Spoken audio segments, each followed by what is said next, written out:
kurš jūsu ģimenē ir galvenais skaidrs, ir man jau tur runāja backstage tikai tad, kad viņa tev atļauj. Un es zinu, kāpēc. Redzēt video, kur prīsēs prasa Odam un Q, kas ir jūsu mīļākais ēdiens? Un visi čatā paliek uz mirklīt klusi.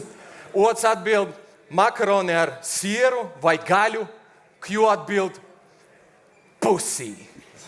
Jau ierakstiet komentāru, par kuru video. Es, man liekas, dāšu to redzēs. Vagīnes, pizdēs maltīti. Gandrīz kā pelmeņa brāli. Ja vagīni ir netīra, pohuj Q-manim tā garšo kā gaļas henkālī.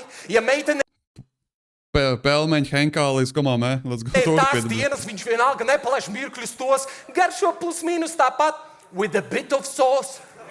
Ja tu esi veca peža, neuztraucies, viņš vienalga tevi mīl. Esi pārāk jauna, ok, Q šodien dabūs happy meal, forša dieta.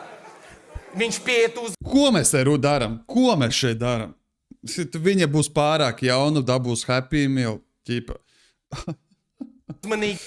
Kuri pērk happy meals, jā?